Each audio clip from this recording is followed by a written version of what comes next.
This time on Monkey Life, 2 new arrivals at the park. One's a woolly bundle for an experienced mum. So far, all the signs are positive. Xingu's doing all the right things. We just let her get on with it and be the good mum that we know she will be. And the other is hoping to make new friends at the squirrel monkey enclosure. So this is a big day for her, but straight into the squirrel house, and she's quite a confident lady. Plus, breakfast on the hop for the Capuchins.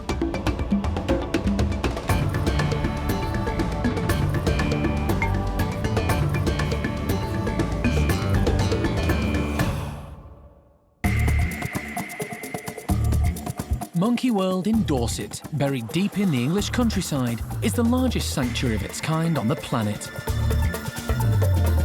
The team, led by Dr. Alison Cronin, rescue and rehabilitate abused and unwanted primates from all over the world. That's one been grabbed.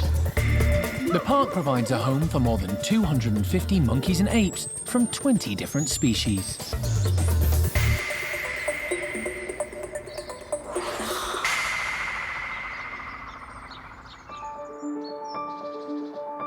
A new morning brings a new arrival at the Woolly Monkey House. Xingu has given birth. She's a bit shy about showing off her newborn, but the staff have managed to catch a glimpse. Xingu and the new baby seem to be doing really, really well. So far, all the signs are positive. Xingu's doing all the right things, checking the baby regularly. The baby's gripping on really tightly. So far from what we've seen, everything's going really well. With most primates, discovering the sex of a baby can take a little while. Obviously, you've got to get a good look at the right places. Not always the easiest when the baby's gripping on tight to mum, but Xingu's quite a proud mum. She's come over to the mesh, and we're quite confident that it is a little baby girl.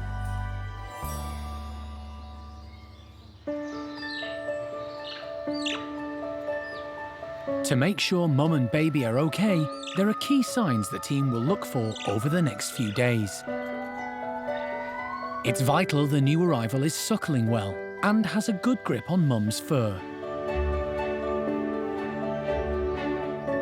And a tightly curled tail is another sure sign the infant is doing well. We're quite confident that the baby has been suckling from Xingu already. All the signs are good. The baby's definitely been in the right position. It's sometimes obviously quite hard to be certain straight away, but that's why we make sure that we'll monitor them nice and closely for the next day or two, just to make sure we're 100% happy. But from what we've seen, it looks pretty good that they have been suckling. The new arrival is a daughter for Oscar, the dominant male of the group. Oscar was wild-born, so he's very important to the park's woolly breeding program as he brings in new genes. In a few years, his new daughter will be able to join the program too and help with its continuation. But for now, the team will keep a careful eye on the newborn, while still giving mum and baby their space. We more or less just let her get on with the whole thing. She's been a mum before, so she knows exactly what she's doing, and she proved to be a fantastic mum last time. So we'll obviously keep a close eye on her, make sure that she's okay in the next coming days. We'll make sure the baby's okay, that it's definitely suckling. But apart from that, we just let her be part of the group and get on with it and be the good mum that we know she will be.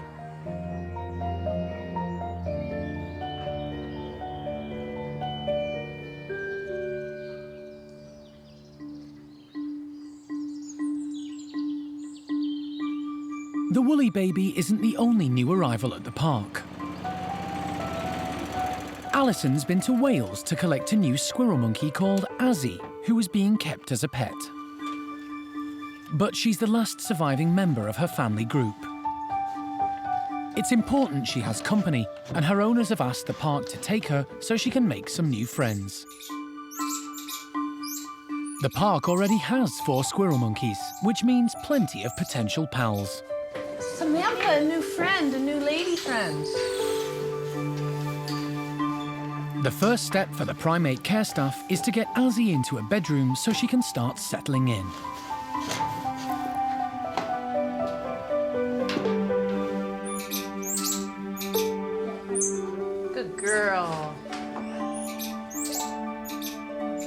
In a bedroom down the hall are elderly Samantha and young male Charlie. Okay, well, Samantha isn't looking or sounding horrible. Oh, there we go. On cue. They're nearby, but not too close for comfort. And Azzi is quick to explore her new surroundings. The journey and change of scene certainly haven't put her off her food. She hasn't seen another squirrel monkey for a few years, and as a social animal, she's got a lot to say for herself. She's about 12 years old. So she's not a spring chicken, although she looks younger and fitter than our guys, bar Charlie. At her previous home, she had large indoor and outdoor enclosures and was well looked after, so she's in good condition. And, as squirrel monkeys should be, she's very inquisitive. So this is a big day for her, but straight into the squirrel house, and she's quite confident lady. You know, there's a bit of alarm calling, but already we've got our male Charlie and Samantha alongside. Azzi's assertiveness seems to be winning her at least one admirer. Youngster Charlie isn't always popular with the other older ladies in his group, and he's keen to show off to this younger, fitter female. Charlie is already sort of strutting his stuff, showing her what a big, strong man he is. He's keen to get in and meet the new lady. But getting to know Samantha may be harder. It's the females that are always going to be tricky, and, you know, everybody laughs whenever I say these things, but it is true. Guys are often more straightforward. New lady, no problem. It's the ladies that often are the difficult ones because they get a little bit spiteful and jealous and will be hard on the newcomer. It seems Azzi may need longer to win over Samantha. And as it's still early days with Charlie, she'll have to watch her step. We'll see how we go. I mean, she's going to have to behave properly with Charlie to make sure he's still happy and interested in her, and then we'll take it slow. But Azzi is taking it all in her stride. And for a monkey that's just travelled over 100 miles to her new home, the signs are good.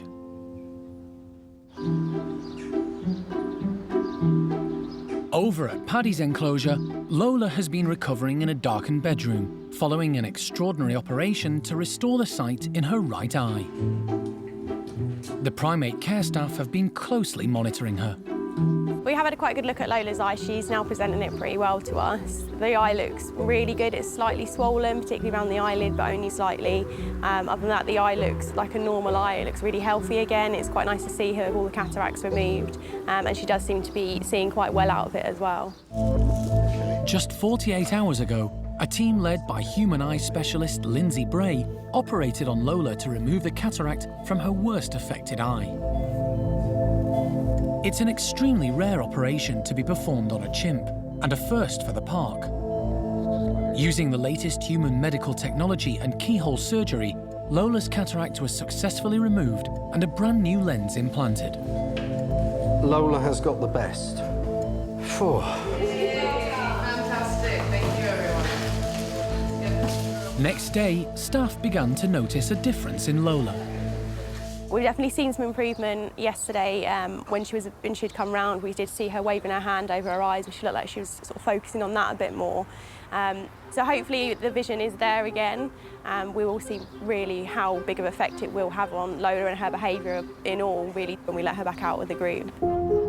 With a good recovery and today's cloudy conditions, meaning less sunlight to irritate Lola's eye, the team decide to let her outside with the rest of the group. The chimps are always keen to be let out, and dominant male Paddy leads the way. Eventually, a nervous Lola follows Buster out. He hasn't seen her for a few days and displays his dominance as they emerge.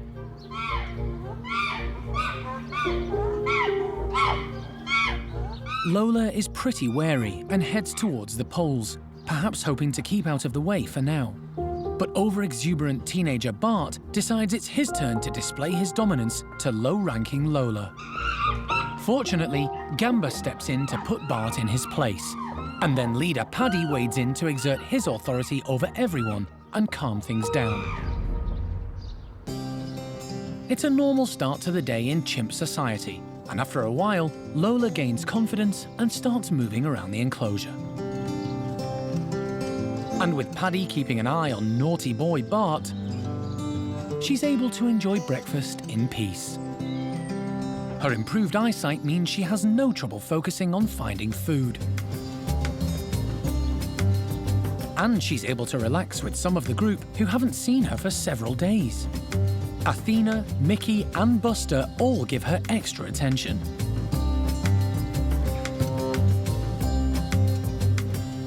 Even Bart seems to have calmed down and makes up for his earlier overexcitement with a gentle grooming session.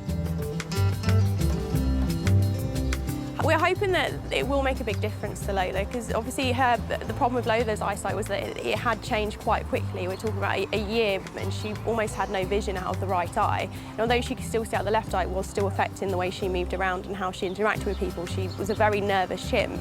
We're just hoping that now she's got this eyesight back, that she'll be a little bit more confident, she'll feel more confident moving around the platforms, and hopefully we'll see a different side to Lola. It's still early days, but all the signs are positive that this unique operation for a chimp may just have given Lola a new lease of life.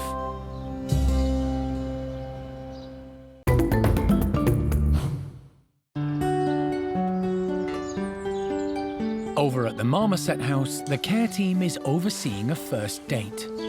Black-tufted female Ruby arrived at the park recently, having started life in the pet trade. Alison and the team are trying to work out which of the current Marmoset residents will make a good companion for her. Today, Ruby will be meeting an adult male called Oscar, who was also rescued from the pet trade, and up to now has been living with another male called Leo.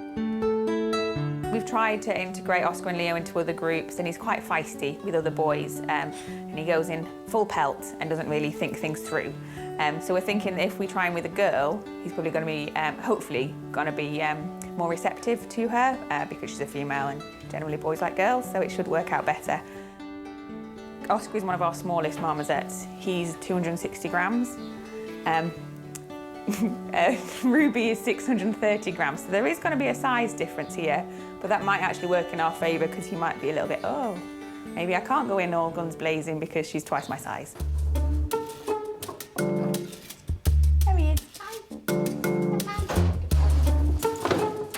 To start the introduction, they are in separate rooms, on opposite sides of the corridor, so they can still smell and see one another.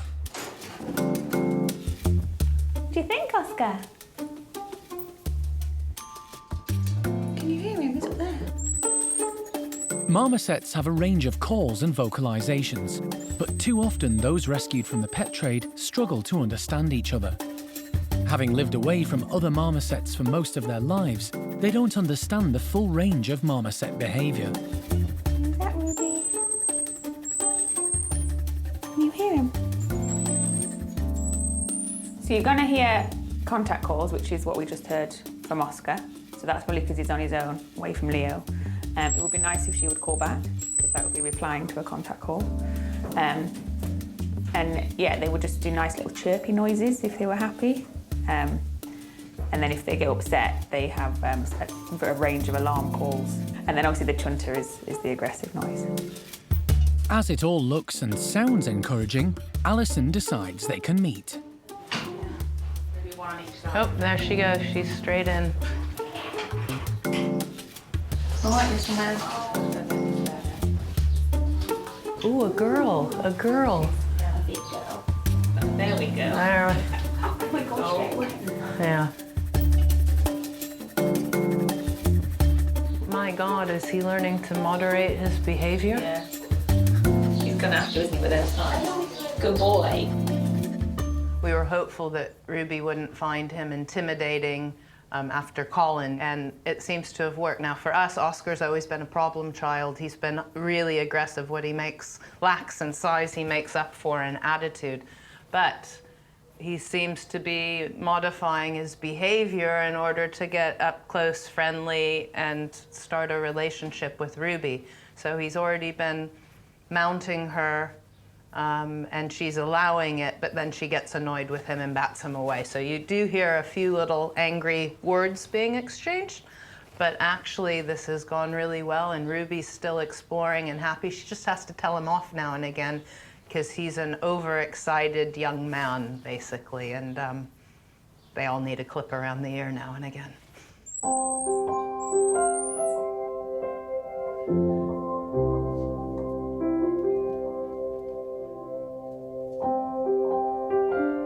What we'd really like to see is some grooming, or even just going into a basket and going to sleep together. That would be really nice.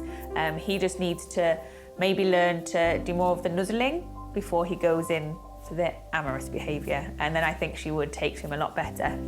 So I think he just needs to go slowly, and they'll settle in really well together. Right now, he's being a good marmoset for a change.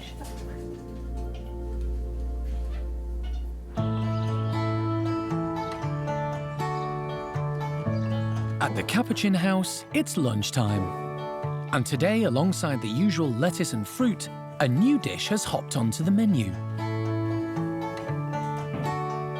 Giant locusts. In the wild, Capuchins feast on all sorts of insects. And for Errico and his troop, who were rescued from a medical lab in Chile, these are a real favourite.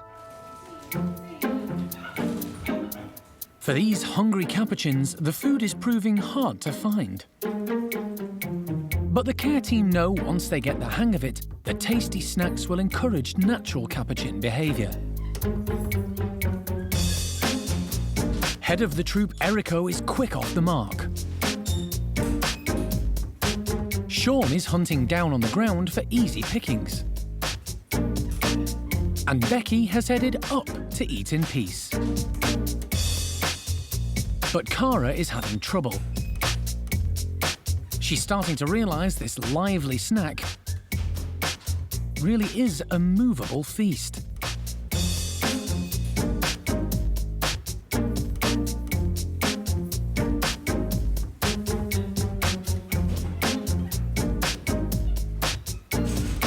Sean has caught a few and isn't sure what to do with his catch, so puts some back into the box until he's ready for them.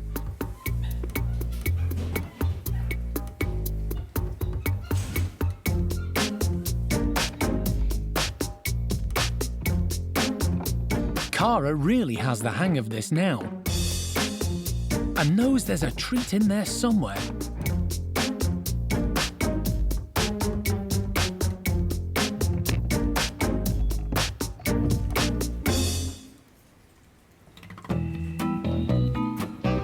Today's menu also includes onion, and for Capuchins, it's perfect for getting rid of parasites. Just mix with saliva and rub firmly into your fur. Lovely. With a power snack inside him, Errico is full of energy. He's on a mission, and something has captured his attention. Capuchins are famous for their nut-cracking skills.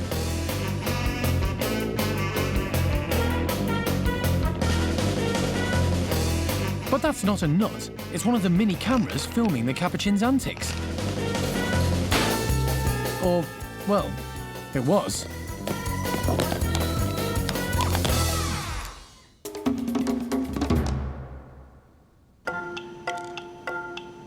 The youngest orangs in the park have been on a high in recent weeks.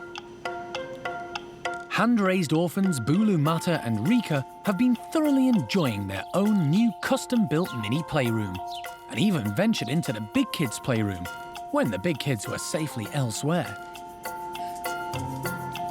Life is progressing at quite a pace for these two youngsters, although they still enjoy their milk. It's red for Reike and blue for Bulu. But their diet has moved on too. Are you waiting for me? Want some? Bulu? Good boy. Bulu and Reike are both eating most solid foods. They eat all the fruit and veg that the adults eat now, which is great. They obviously still have 3 milk feeds a day, which they love, especially Reike. You can see by the size of her belly. They've actually progressed a long way. Now, being in the nursery full-time, we're actually going in less than we were. We were having to carry them around quite a lot to the other areas in the house. You done? And now we can do a lot of the feeds through the mesh. But the really massive change has been to their nightlife. Now they're sleeping here. A couple of us did spend a night or two in the nursery. I had a night's sleep in the kitchen, which was not the best night's sleep I've ever had. But we could see through the window to see what they were doing. They had a small night light so that they could see that we were there, but they could also see their surroundings as well. And we didn't want that to go on for too long, so we bit the bullet on the 3rd night and we left them here on their own. And then we came back very early in the morning to see that they were okay and sort of were around for them to wake up. All these changes have given the babies a great sense of their wider world.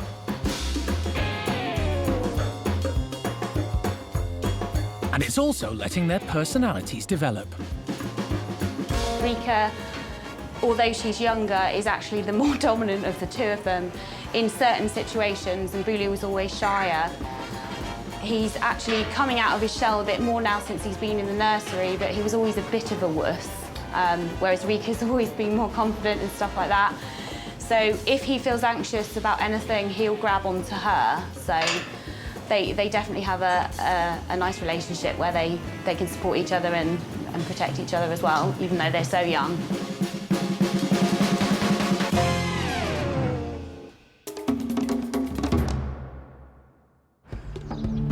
Next time, a sad death at the Woolly House means Chippy has to leave his ladies to lead a new group. The dominant male is there to protect the group from any threats or dangers, anything like that. They're basically the group's protector. Plus, watermelons for Paddy's group prove a popular treat.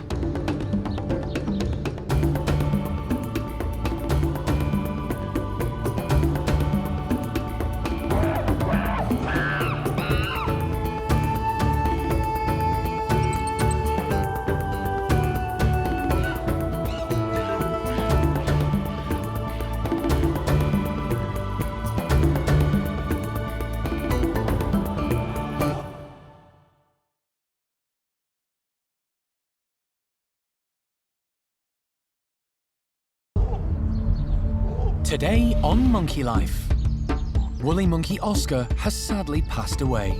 He was just an all-round, really affectionate, really lovely, dominant male. His death means a move for Chippy. There he goes. Another male leader. And squirrel monkey Charlie does his best to make friends with newcomer Azzi. Plus, watermelons for Paddy's chimps prove a popular treat.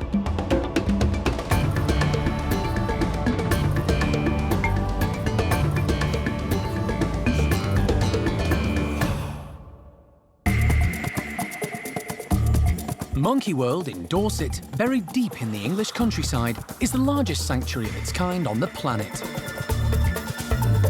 The team, led by Dr. Alison Cronin, rescue and rehabilitate abused and unwanted primates from all over the world. This is going to be the first day that they've ever stepped outside, ever in their lifetime. The park provides a home for more than 250 monkeys and apes from 20 different species.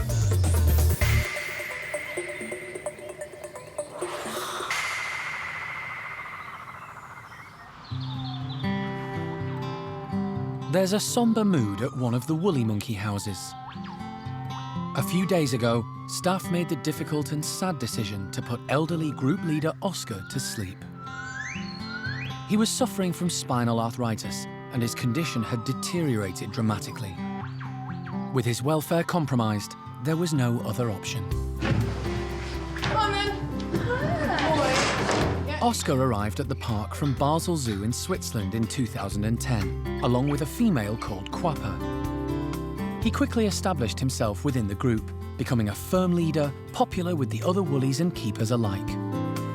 He was a huge character in the group. He was very affectionate to both the monkeys and the keepers. Really, really patient, really good with all the youngsters and the little ones, and the females all absolutely adored him. And he was just great fun. He would have his crazy days where he'd just be snuffling everybody and everything. And he was just an all-round, really affectionate, really lovely, dominant male. Without Oscar, the group are fragile and desperately need a new alpha male, particularly as Xingu has recently given birth to Oscar's daughter. His young son Xavi, now 2 years old, also needs a father figure to guide him. Without a dominant male in the group, sometimes they can start to fall apart. The females can be quite opinionated and quite feisty with each other. The dominant male is normally there to kind of just keep them all together, make sure that there's no real big disputes going on with each other. And they're there to protect the group as well, so from any threats or dangers, anything like that, they're basically the group's protector. There are 3 groups of woolly monkeys at the park, and after much consideration, the team have decided to move Chippy across to join Oscar's old group, which has no natural successor. He's currently the alpha male of another group and a proven leader. Chippy has shown himself to be excellent with new females and youngsters, and in his current group, he has a natural successor in young adult Paolo. Chippy's the obvious choice to replace Oscar, so today, he's on the move. Chippy came in the crate really, really well, just like your normal morning routine, which is all we could have hoped for. So yeah, all boxed up, ready for the move. It's always a worrying time moving primates, but even more so with woolly monkeys. They can suffer with chronic hypertension, so the team are anxious to get Chippy settled into his new home as quickly as they can. Before meeting any of his new family, it's important he gets used to his new surroundings.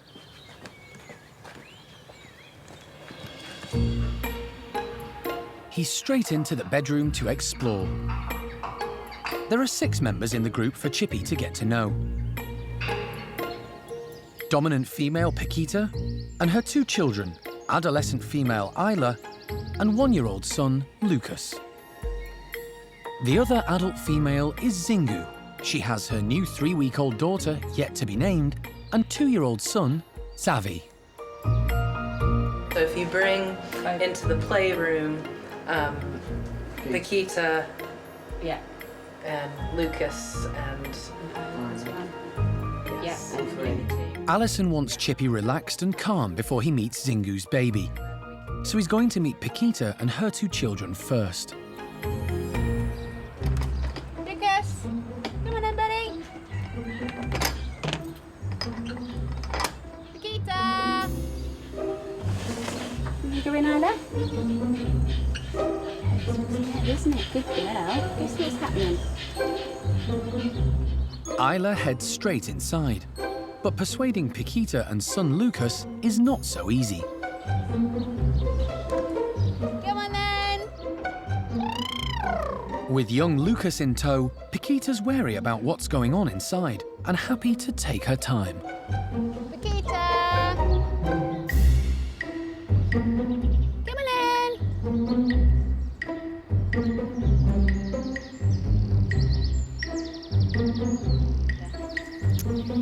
Well, it's not going to plan, is it? No. Paquita. Luckily, inside the house, things are going much more smoothly. Chippy is remarkably calm and busy investigating his new surroundings. And with Isla next door showing a keen interest in him, the team decide to let them meet face to face. Okay.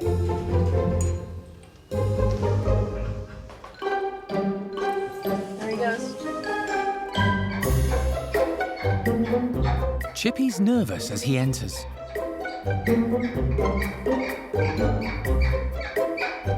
Isla's gone in with him, and so far together it's gone really, really well. She's actually just started teeth chattering at him, which is their flirting behaviour. So she's clearly quite pleased with her new handsome man. So far, so good. At last, Paquita and Lucas pluck up the courage to come inside.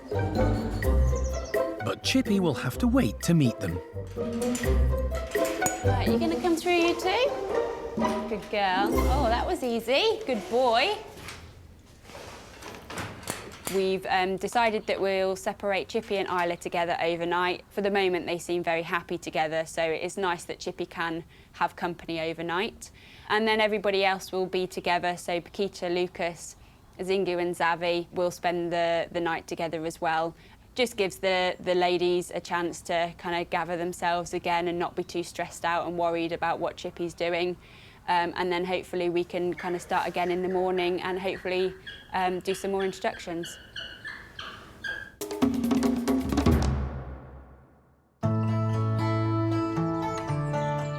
On the other side of the park, 2 little orangutans are also having a big day.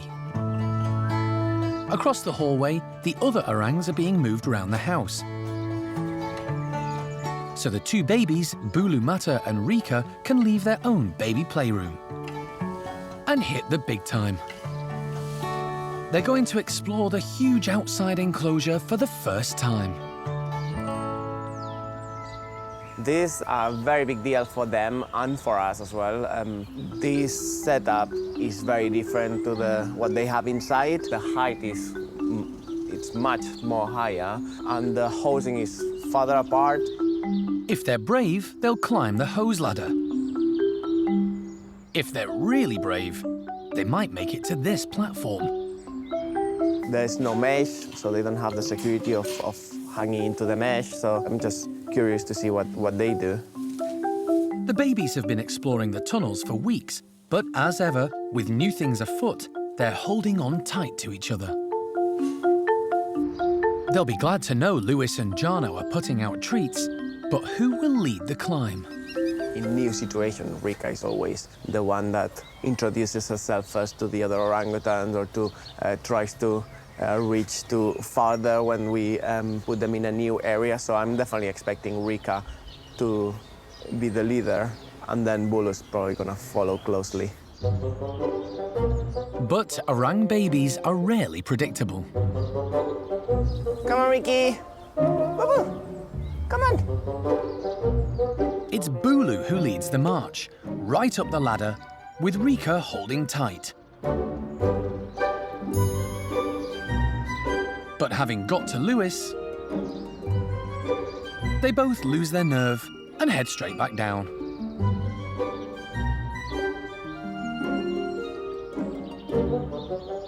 That's quite normal. I mean, they will come out a little bit, then they get a bit frightened, and then they go back to their safety area, which seems to be the tunnel. They quite like it in there. And then they get brave again, come back. I will be offering them a little bit of food. So if they make it this far, they'll get a berry. So hopefully that'll be enough to keep them interested. But not right now.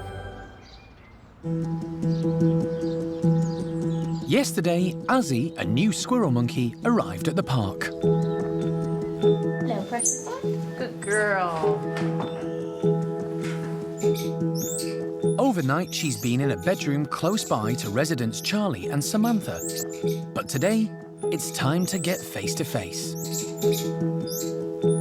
She seems to have settled in really well, actually, and she was eating fairly quickly last night when she arrived. When we came in this morning, she was very lively, and she was actually looking around and paying a lot of attention to the guys near her, so I think she's keen to meet them now. Charlie, the park's only male squirrel monkey, will be the first to meet Azzi. Since Charlie arrived at the park, he's been living with 3 aging but feisty females who have shown little interest in him. But Azzi is a slightly younger model, and Charlie appears very curious about the new arrival. They seem keen to actually meet each other. Charlie was showing off to her a little bit last night, so hopefully it will go really well. I think she knows what to do, so we should be good, behaviour-wise. The door from Azzi's bedroom into a small room between them is opened.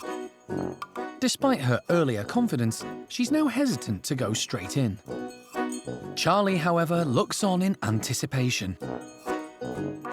And eventually, Azzi plucks up the courage to venture through. Here we go, good girl. And she starts to explore her new surroundings.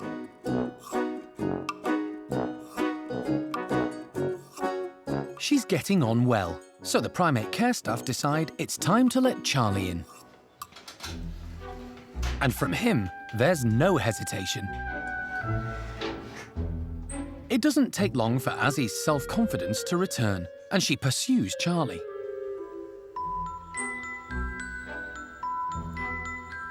She's doing all the right things, submitting to him and showing that she wants to be friends.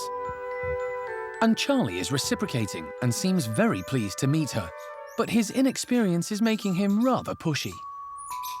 It's gone reasonably well. She has been following him around, so she is obviously comfortable to be around him and she actually wants to be near him.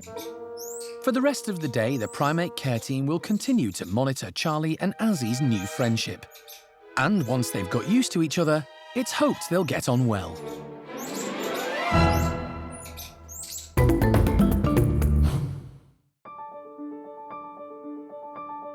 At Kim and Tien's enclosure, there's an exotic feel to the morning. Kat, a member of the care team, is about to deliver a special breakfast. It's a delicacy golden-cheeked gibbons enjoy in the wild in Southeast Asia. These are mangosteen, which are a fruit which is very native to where gibbons actually come from. So it's a real favourite treat of theirs. And we've also got some whole pomegranates as well. It's been a difficult time for Kim and her partner Tian. Kim's baby didn't survive after being delivered by emergency cesarean a few months ago. Immediately afterwards, the pair were a bit subdued and distant from each other. But Kim recovered fast and was soon back swinging in the trees despite her scarred, shaved stomach.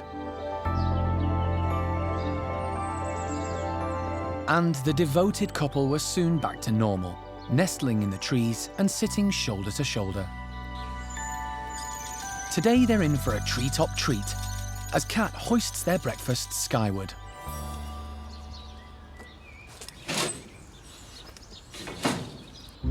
Tian is first in and goes straight for a mangosteen. Males are submissive in the relationship, so we'll have to watch out for Kim with such delicacies on offer. Kim has a very different approach.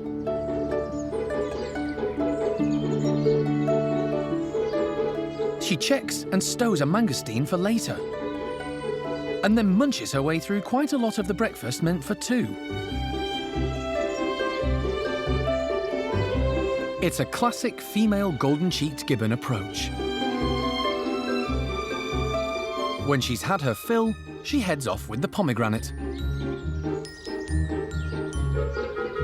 With the coast clear, Tian has time to select just the right fruit.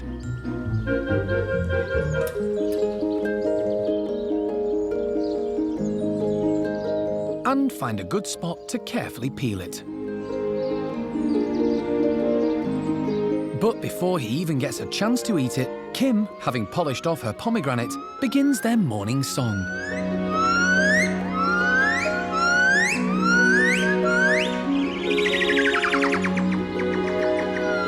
And Tian has to join in. It seems it's hard for the young male to get a moment to finish his meal, as next, Kim opts for a grooming session. But once she swings off into the trees, her partner heads off the other way to finish his meal in peace.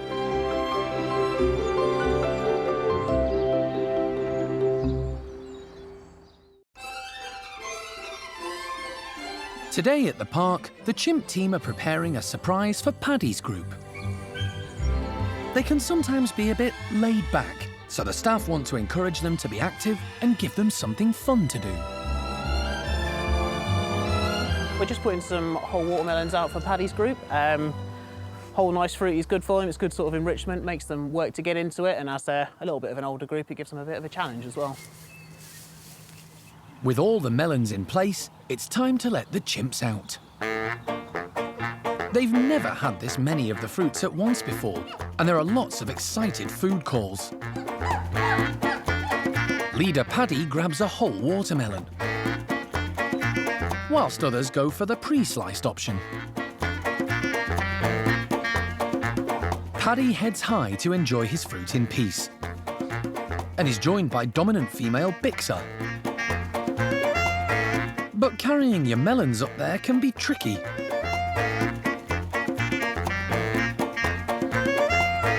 With so many watermelons scattered around the enclosure, everyone's tucking in.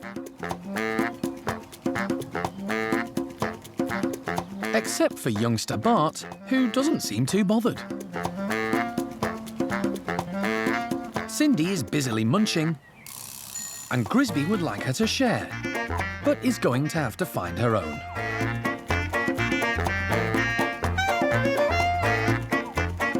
Pepper picks her way in to scoop out the flesh and discard the skin, while Clin, the hoarder, decides it's best to save it until later. Following a cataract operation, Lola, with her new and improved eyesight, has a sharp focus on her food. Bart now seems to have decided he'd like some melon and looks hopefully at Clin. But he'll have to try harder than that. With Bart out of the picture, temptation gets the better of Clin, and she can't resist a little nibble. Poor Bart is figuring out who to try and charm next. Some of the chimps particularly love their food, and Beth isn't fond of sharing. Zoe finds a watermelon in the pond, but wasn't anticipating added greens. Beth, out of character, gives some melon to old friend Buster, but leaves out Mickey. Next, Bart tries his luck with Lola, but she thinks he should just back off. With the melons disappearing and stomachs full, it's time to sit back and get ready for a little after-breakfast nap. And with the grown-ups settling down, Bart has found some leftovers, and it seems he likes melon after all.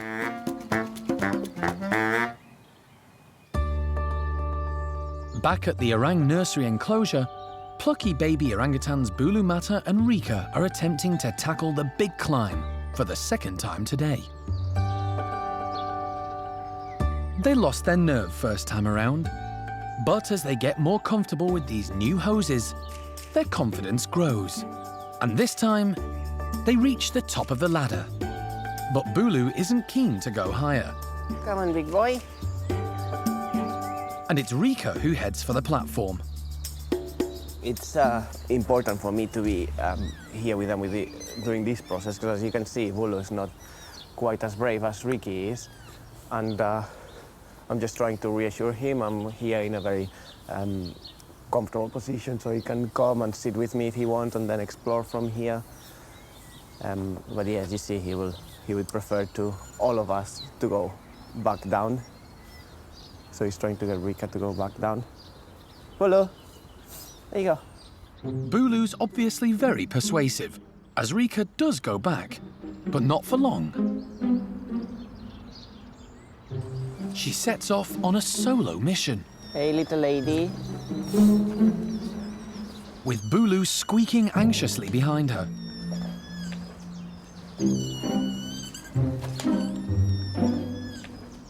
Come on, Bulu. It's enough to make her hurry back to comfort him.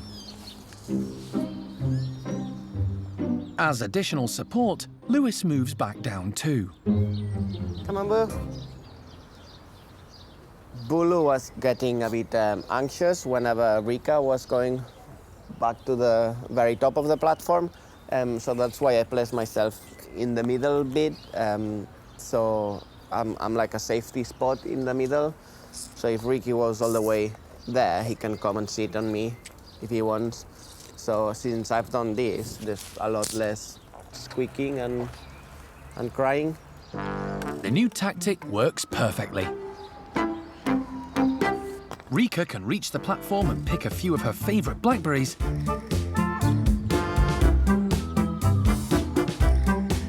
Before returning to Bulu.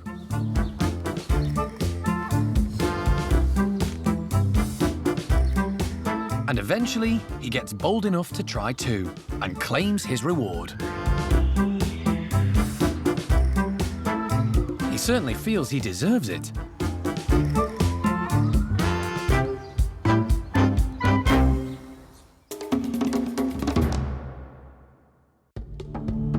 Next time on Monkey Life. A new rescued Capuchin arrives at the park, but can he make friends? We want to get to know his character a little bit better before we pick and choose which Capuchins he's going to be introduced to. And woolly monkey male Chippy patrols his new home for the first time.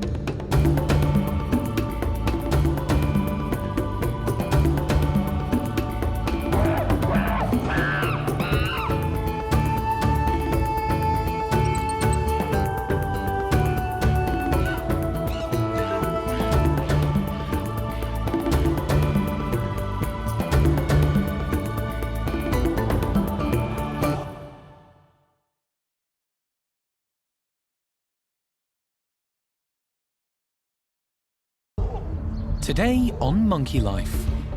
A new rescued Capuchin arrives at the park, but can he make friends? We want to get to know his character a little bit better before we pick and choose which Capuchins he's going to be introduced to. That's nice. Supersized Marmoset Ruby discovers if her new diet plan is paying off. I think it's on the scales. There you go. Good girl. And woolly monkey male Chippy patrols his new home for the first time.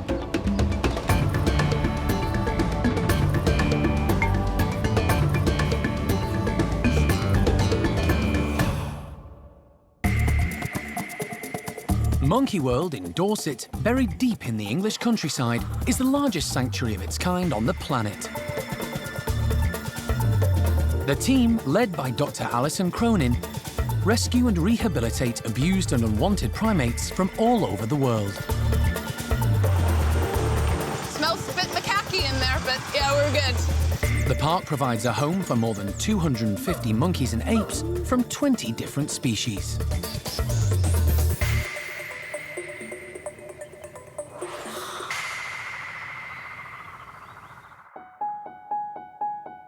Today, the park has rescued another monkey originating from the UK pet trade. Rescues are a regular occurrence, and having enough space to house them all is a real issue. Today's new arrival is a highly intelligent Capuchin monkey.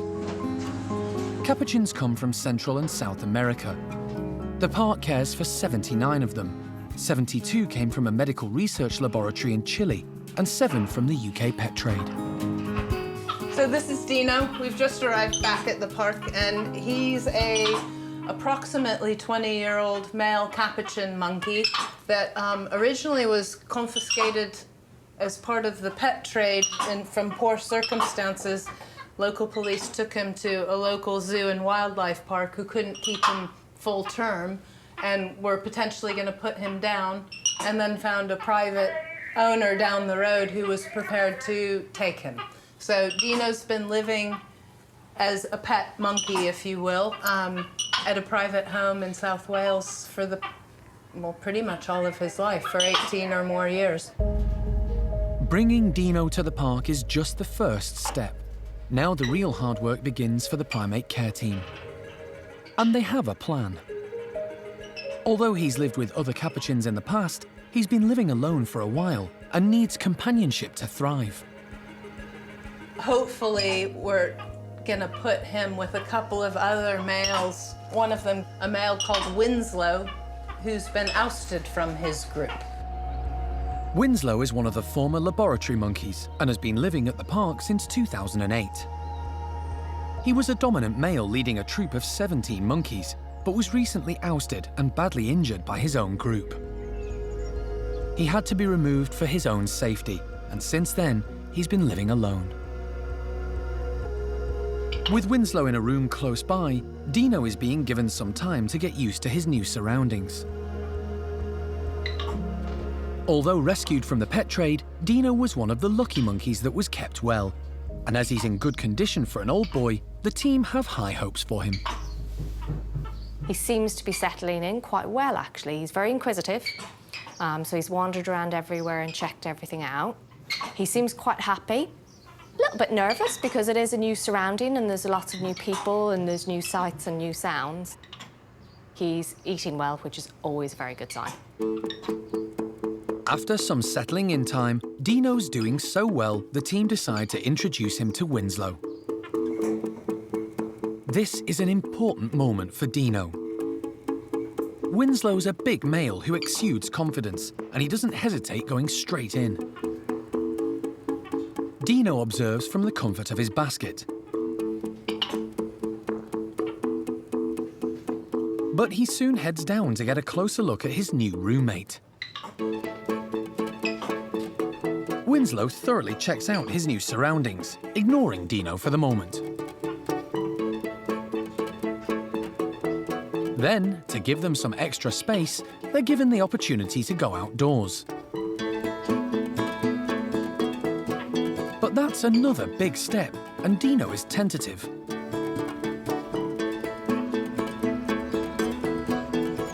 It's a brave new world out there, and he's a bit apprehensive.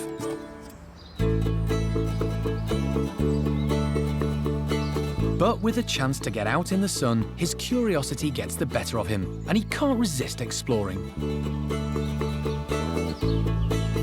Within minutes, he gets over his nerves and climbs around confidently.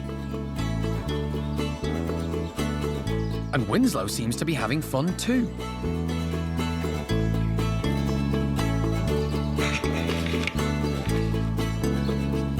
Having thoroughly checked out the new area, it's not long before the two boys check each other out. Winslow invites Dino to groom him. It's a great sign, showing he already trusts his new friend. As they relax in the sunshine, the future is looking bright for Dino and Winslow, and the primate care staff hope they will continue to bond. The plan for Dino in the future is not set in stone yet. We're trying to take it slowly and at his pace. He's with Winslow at the moment. We do hope to potentially introduce him to a few more Capuchins in the near future. But as of now, we want to get to know his character a little bit better before we pick and choose which Capuchins he's going to be introduced to.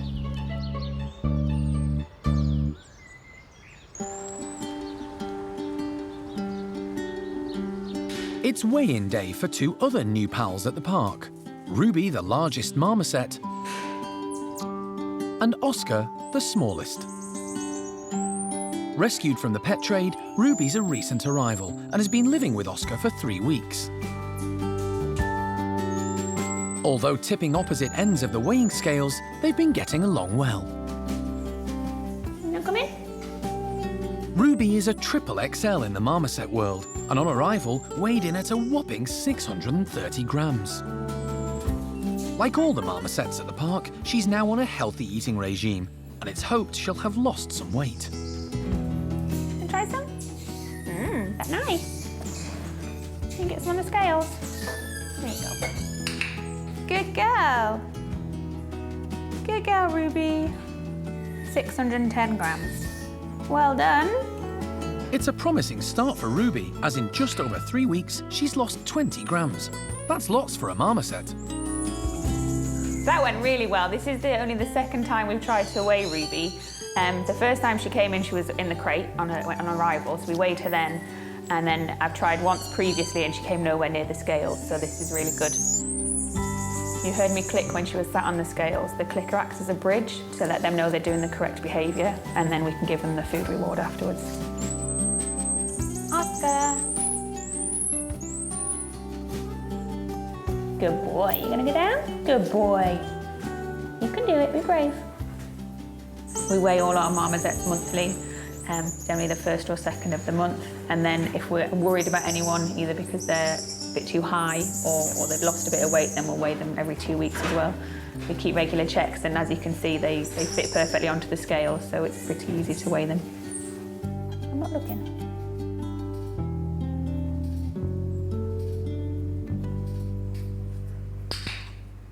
Good boy. How cute he is. 260 grams today. Oscar may weigh less than half of Ruby, but the team aren't worried. He's a healthy weight for his small size. Although at opposite ends of the scale, with the nutritious food the team prepare, they should both stay on track. This is just a different way of presenting their food. We could just put it in a bowl every day in their house, all chopped up into little Marmoset mouth-sized pieces, but it's just a bit repetitive and boring, so we want to try and give them different methods of feeding, and also they have to work harder to get this kind of food. It's on a kebab, so they'll have to climb down and they'll have to take big bites out of it instead of just having a mouth-sized piece. So it's just something a bit more interesting for them and just increase their activity levels, really. With the hanging fruit challenge in place, Ruby is first out, quickly followed by Oscar. Ruby calls out to her friend, then heads straight for the kebabs. What is that, Ruby? Whoa, delicious.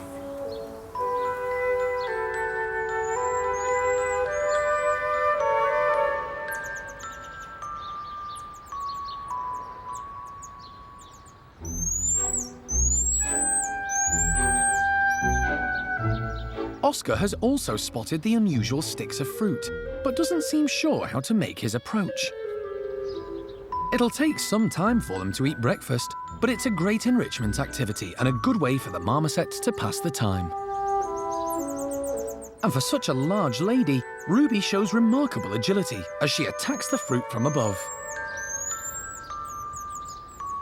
She actually has settled into the park very well. She was used to actually having the whole run of a house, so she's not used to being in a cage, and we have nice big enclosures for them, but she's still not used to mesh work like this, so we did wonder how she was going to cope with it. But I think actually having a marmoset as a friend far outweighs the garden that she had before, and companionship is one of the most important things for them.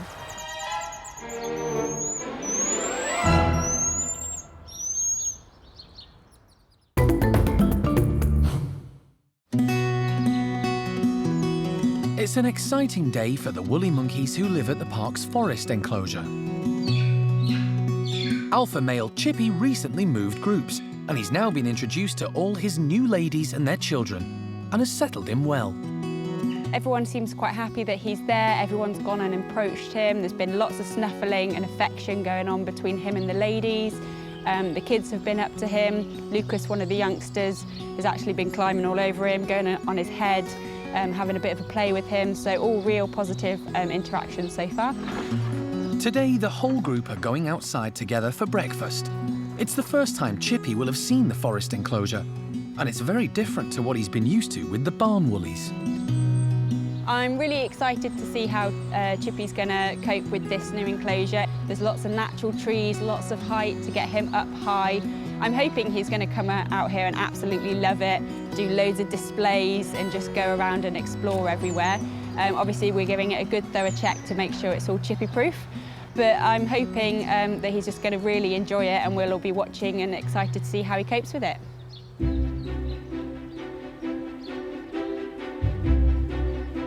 Chippy literally bounces with joy to be outside and quickly tucks into breakfast.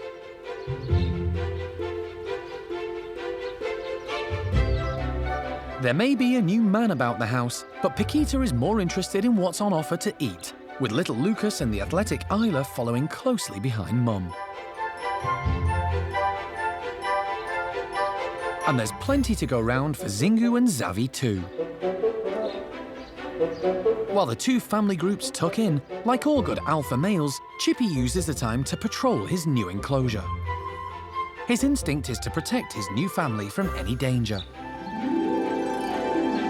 First of all, he inspects the perimeter. The trees look like they can handle the largest woolly in the park, and there's plenty of fun to be had on the ropes and cargo nets. Inspection over, Chippy's happy everything's safe, so it's back to breakfast. Paquita and Lucas have spotted some tasty fresh leaves, and Isla doesn't want to miss out.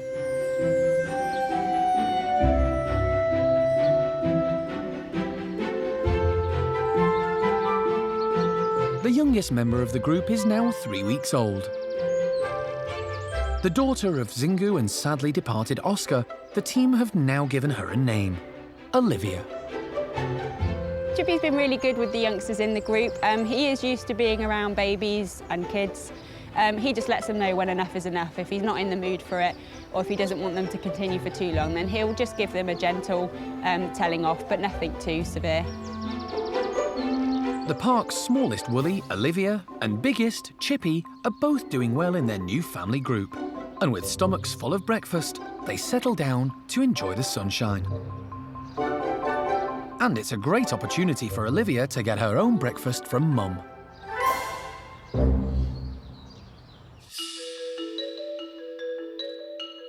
Over at the Bachelor Chimps, there's been a happy transformation. Jestah is one of the top-ranking chimps, who traditionally has been grumpy and aggressive. Together with his half-brother Buxom, they've been a pair of bully boys towards other chimps, and even the primate care team. But that's changed recently, and it seems it might be linked to something that's been bothering Jestah. He has a skin condition, which looks a lot like eczema.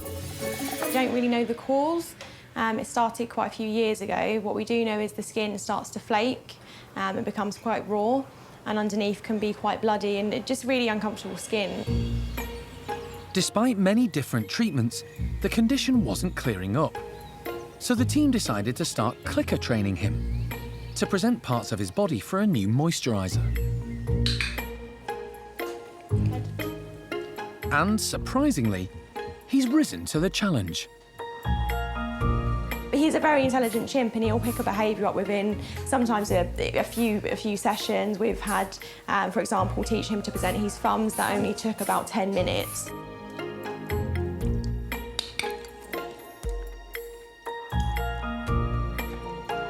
As a result of the training, they're now able to apply medicated moisturiser directly to the sore spots and catch new outbreaks before they get too bad. So it just means rather than having a sore sitting, say, on his shoulder and it being there for a few weeks while we wait for the medication to take care of it, it means we can directly treat it within a few hours of spotting it. And in turn, Jestah's much more comfortable as well. Jestah will present his thumbs, neck, and even his bottom for treatment. But the added benefit is that as his skin has improved, so has his temper. Jestah is probably one of our chimps that up until recently wasn't trained particularly. Mainly, he had a few key behaviours, but he didn't know very much, and that was mainly because he was known to be a fairly aggressive chimp, particularly towards people. What we've found since we've sort of took him a bit to one side and looked at him a bit closer and really started working really closely with him and trying to get more behaviours out of him, we found that he's actually a very intelligent chimp, and actually the aggressiveness isn't necessarily that he's aggressive towards people. The more moisturising the team do, the more comfortable and chilled Jestah seems to be. He's certainly enjoying the extra attention, and it's possible his painful skin was a contributing factor in his belligerence. It's difficult to say whether how he was behaving before is to do with the fact that maybe he wasn't getting what he wanted from the primate care staff, or whether it was because he was a bit uncomfortable with his skin, or whether it's just a case that the training is challenging him that little bit more. We can't really say for definite, but his behaviour is definitely better. Boy. Although he still needs to work on his manners.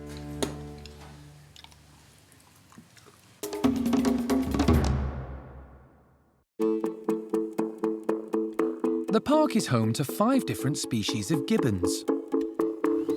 There's Paul, the agile gibbon, La gibbons, Ella and Kitty, Fox and Nina, the Muller's gibbons, and Sam and Sasak, the Siamangs. And then there's 13 golden-cheeked gibbons. Gibbons normally pair up with a mate for life. They affirm their bonds and communicate with neighbours using some of the most beautiful sounds in nature. Their songs can travel for up to 2 miles across the jungle canopy.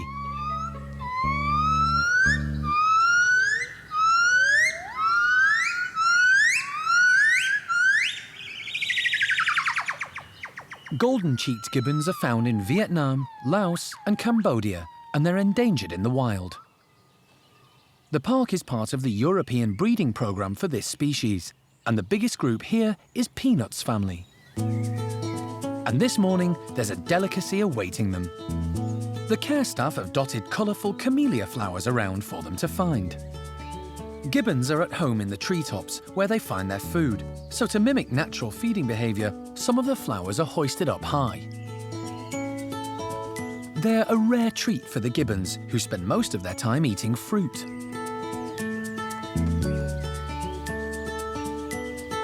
There are 4 members in the family: Mum, Peanut, who's in charge, Dad, Peng Yo, who spends his time guarding the family's territory, and their kids, 7-year-old daughter Tian Nang and 5-year-old son Tio. This family group love life in their lofty surroundings.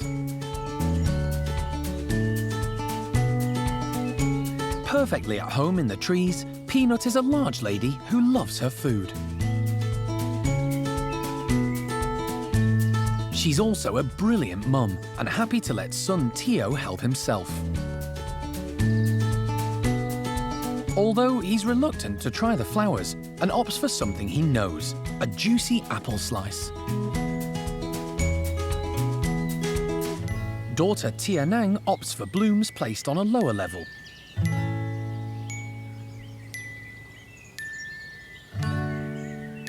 And although she's growing up, she loves hanging out with Mum, so joins her to munch on breakfast. Meanwhile, carefree Tio has plenty of time to play.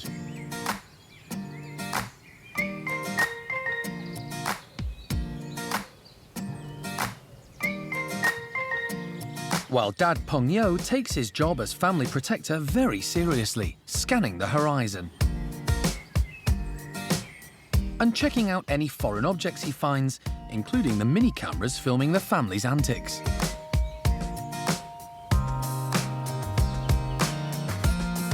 Tian Nang discovers the elevated feeder, but decides she's had enough flowers for one day.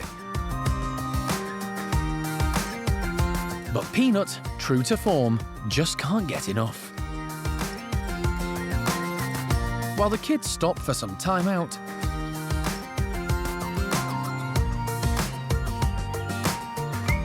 finally, Peanut settles down to sleep off the feast, and the others head out to play.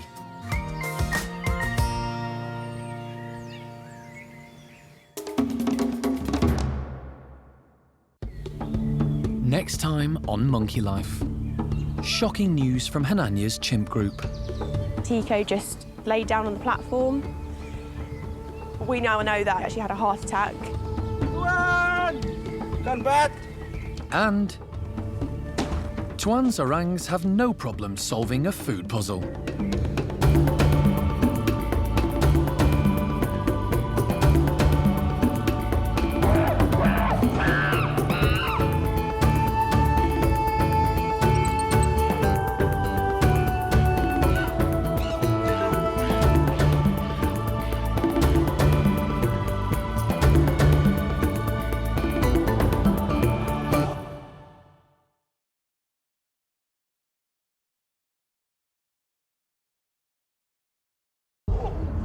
Today on Monkey Life, shocking news from Hananya's chimp group.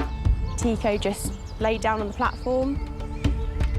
We now know that she actually had a heart attack. Squirrel monkey Azzi experiences the great outdoors, but isn't sure she likes it. She has moved somewhere completely new, so it will take her time just to get used to it and just to adjust. And Come back! Tuan's orangs have no problem solving a food puzzle.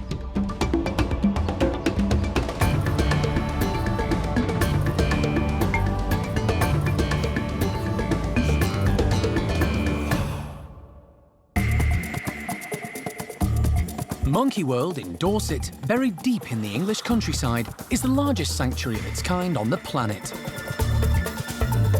The team, led by Dr. Alison Cronin, rescue and rehabilitate abused and unwanted primates from all over the world. I think this one's a little boy, and I think that that one over there might be an older lady. The park provides a home for more than 250 monkeys and apes from 20 different species.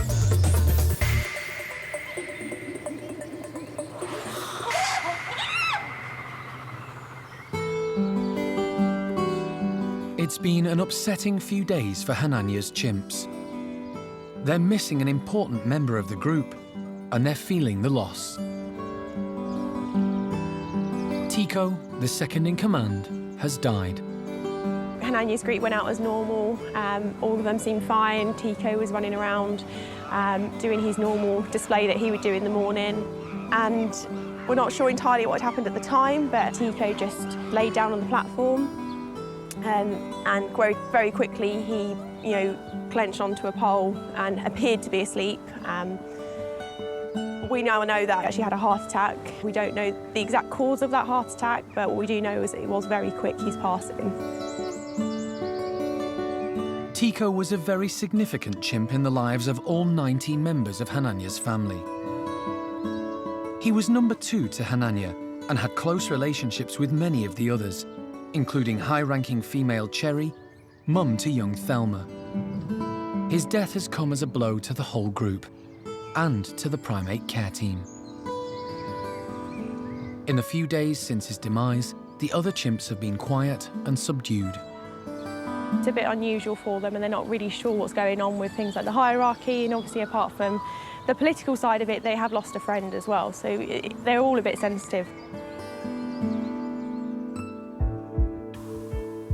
Tikko arrived at the park 20 years ago from Israel, along with Hananya and 2 others, Shamak and Gypsy.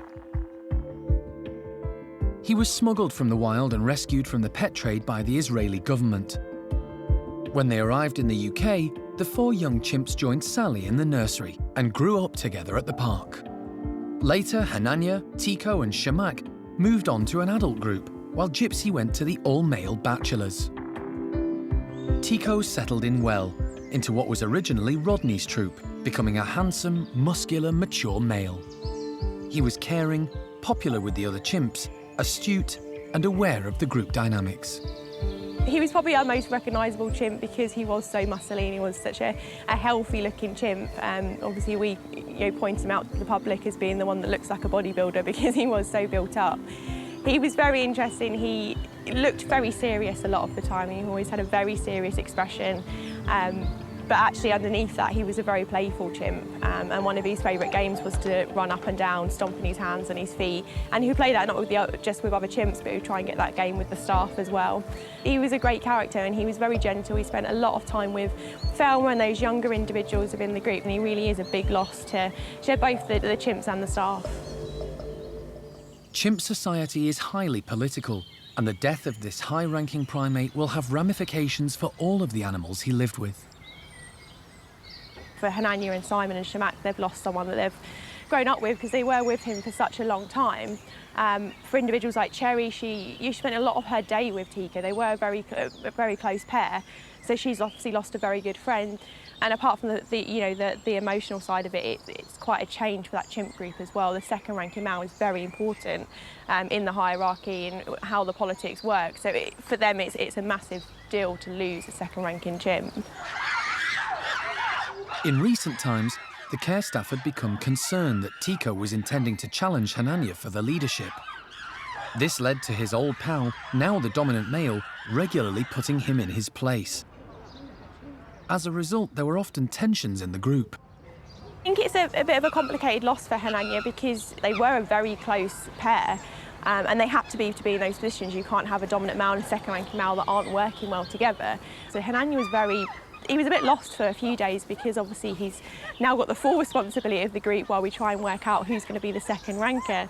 But he's also got to deal with a group that is going through mourning, which is quite a difficult job for a male that is quite young to be a dominant male, to be honest. The most likely chimp to step up as Hananya's number 2 is Simon. He's a very political chimp and was able to keep both Hananya and Tikko on side at the same time. He's already showing signs of becoming a good second-in-command. But for now, Hananya may feel the benefit of having the threat of Tikko removed, but but he's still likely to feel the loss of his old friend.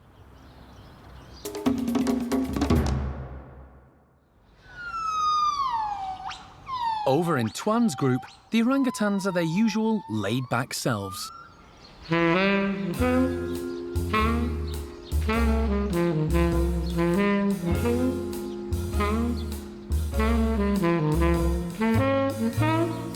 Adult male Tuan has 4 females living with him.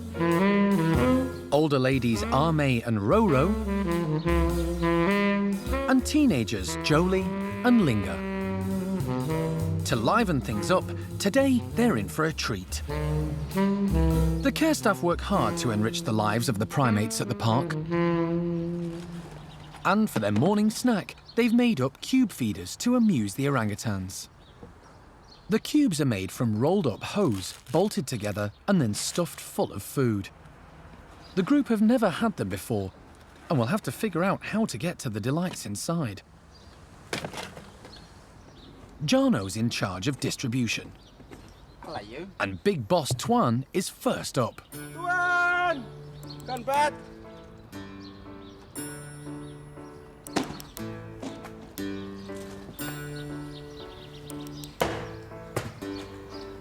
The intelligent orangutans soon get to work finding the tasty treats hidden inside. Ame gets stuck into the apples, whilst Linga feasts on more fiddly peanuts. And when Roro approaches, she makes it clear she won't be sharing them. Roro moves on to Tuan, but he's equally unobliging. Instead of hunting down the other cube feeders in the enclosure, she sits on her own for a while, looking sulky. Orangutans spend most of their waking time foraging in the wild, so this is a great way to pass the time.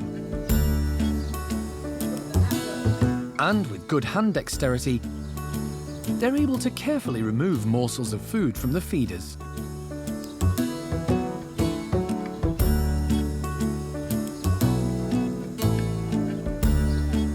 Once they've eaten, the orangs opt for another activity they excel at, chilling out.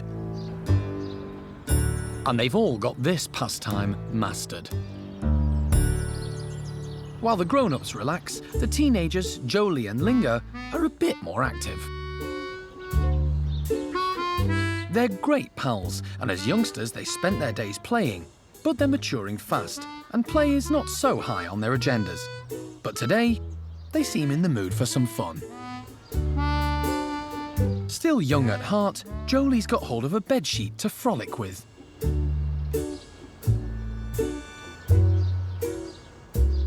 Even turning it into a sunshade. And she's not the only one messing around.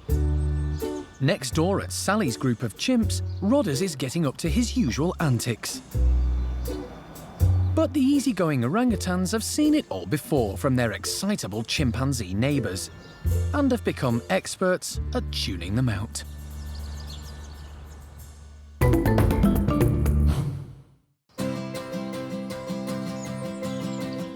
Over at the orangutan nursery, the last few weeks have been a busy time for orphaned youngsters Reike and Bulu Mata. They've been exploring new playrooms, climbing to new heights, and even making new friends. They recently met 7-year-old Sylvester, a gentle orangutan, and a good first introduction. They now spend time together each day, and the trio have become firm friends. Eventually, Bulu and Reike will meet all the orangutans in the nursery, so that they can become full-time members of the group. Today is the next major stepping stone on that journey. They're going to meet adult female Oisin. Oh, combine you two. Wild born, she became part of the exotic pet trade and later lived with a family in South Africa until they asked the park to look after her when she was 13. Sylvester was born at a zoo in Spain and rejected by his mother. Oisin adopted him when they both arrived at the park in 2010. They've been together ever since. But Oisin isn't the most natural mother. They became very close, and he was always at her side, and You know, it's debatable who needed who more. Whenever there was a moment of upset or concern in the orang nursery, Sylvester became Oshin's security blanket. Oshin has now got used to her new life with other orangutans, and Alison feels she's the best adult orang for Reike and Bulu to meet before being introduced to the rest of the nursery group. It's time to meet a big adult orangutan, and you know, we're choosing Oshin because she's not a pushy mother figure. In fact, unless there's food around or some issue going down, she's sort of a hands-off type motherly figure, so it will be less intimidating. Oshin will step in and tell others off, and that's the whole purpose of being a maternal figure in the orangutan nursery. It gets the little ones used to being around big adult animals. It makes their orangutan behavior and repertoire more complete. And hopefully, you know, Oshin will be in there to help settle any disputes. Today's the big day, and although the youngsters have been growing in confidence, they still hold on to each other for reassurance when they're a bit apprehensive. Once their feelings settled, the team open the door between the rooms. Sylvester heads straight in and hoovers up the snacks before even saying hello.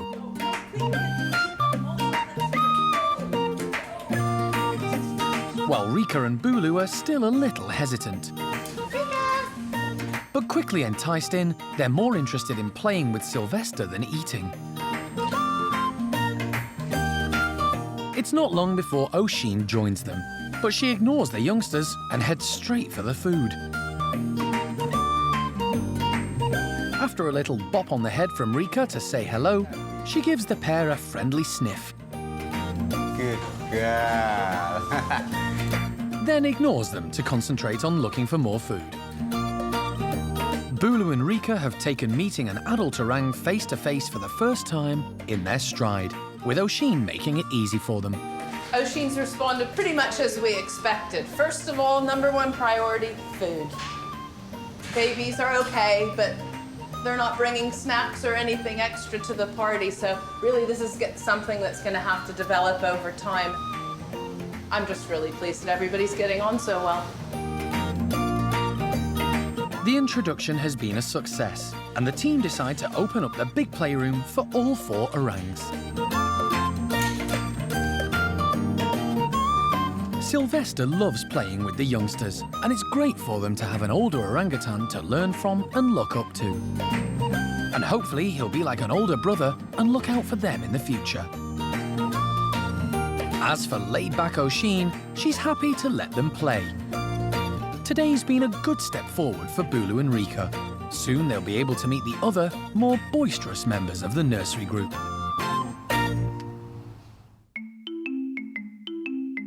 At the squirrel and saki monkey enclosure, there have been 2 new recent arrivals. The 2 species of monkey live together at the park, and newcomers Chloe the saki and Azzi the squirrel monkey have both settled in well. Azzi has become good friends with elderly Samantha and likes to be close to her, but today she's in for a new adventure. She'll be heading outside for the first time. She loved the outdoors at her previous home, so the team's expecting her to revel in the new surroundings. And they're making it an extra special day. They've made jelly and ice lollies, and hidden away inside are a key part of the monkey's diet: insects. Today we're going to be letting out Azzi, our new female squirrel monkey, for the first time. Like with all our squirrel monkeys, one of her favourite foods is live insects. She absolutely loves them, as they all do. So locusts, mealworms and waxworms, they get every day anyway. But they all really love them. Karen unlocks the doors to the outside enclosure. First out is boisterous youngster Charlie. And he's followed closely by Samantha.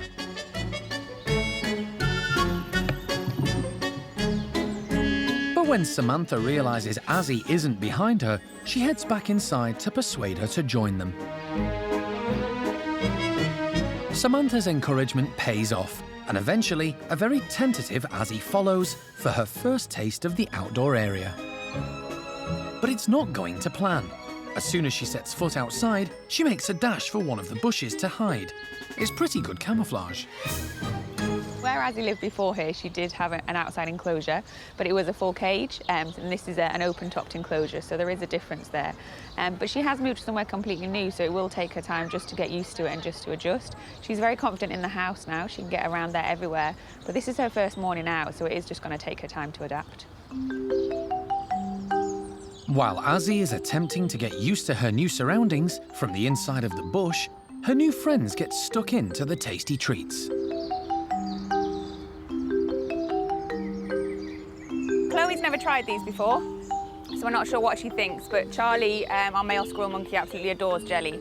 And they all like their insects. It's whether they want to put their hands in the squishy jelly to get them. Chloe has no problem enthusiastically plunging her hands into the sticky jelly. And she's got the hang of the ice lollies too. But elderly Jethro is set in his ways and doesn't join in the excitement. And he's still not overly impressed with newcomer Chloe. But the squirrel monkeys don't hang about. Agile Topsy likes to make a mess, while her best friend Turvy has these treats licked. The frozen delights are melting fast, and Azzi still hasn't plucked up the courage to join the others. Charlie keeps coming over, looking in the bush, seeing where she is, and hopefully that will encourage her to come out when she's good and ready to come out. Azzi has missed out on the jellied insects and ice lollies, but at least she's outside, albeit still in the bush. The whole day we're going to have someone here watching her, making sure she's okay, making sure she's not panicked, keep an eye on whether she figures out for herself how to go back in.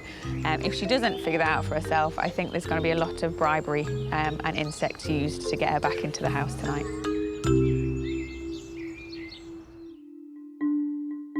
At the golden-cheeked gibbon enclosure, female Tian Nang is changing her hair colour. But she doesn't need to visit an expensive salon. It's a natural process for the young gibbon. The timing is perfect because Marina Kenyon, a leading expert on golden-cheeked gibbons, is at the park. She co-manages Dao Tien Island Rescue Centre. It's the park's sister sanctuary and was opened in 2008 to rescue and rehabilitate endangered primates of southern Vietnam before reintroducing them into the wild.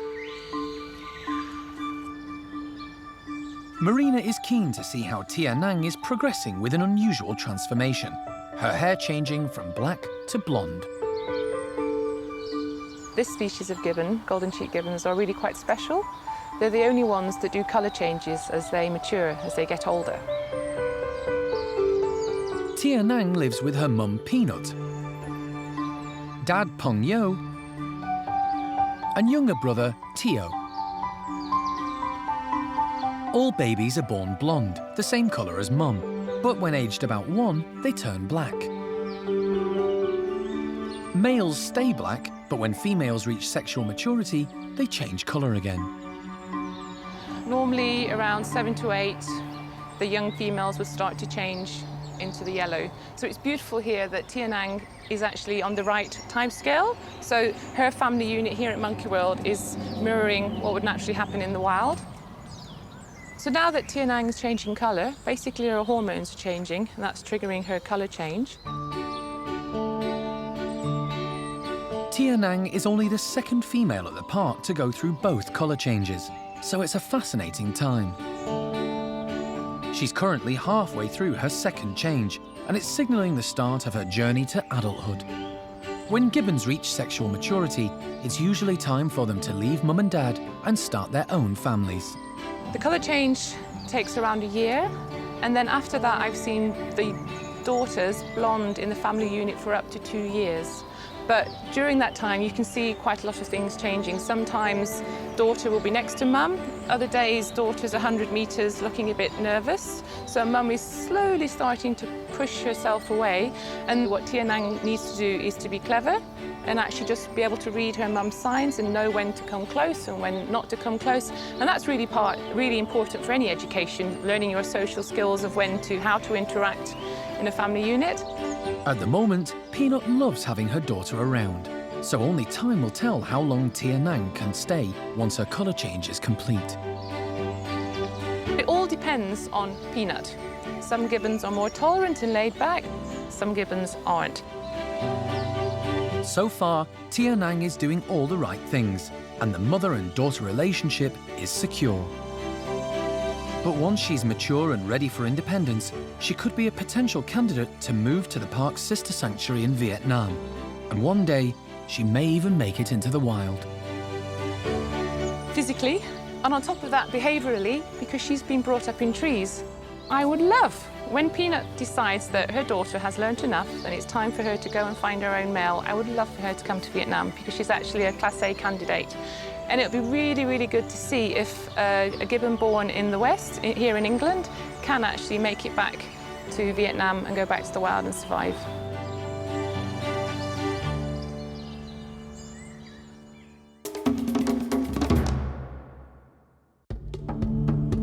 Next time on Monkey Life, newly arrived Capuchin Dino comes face to face with a new phenomenon: flirty females.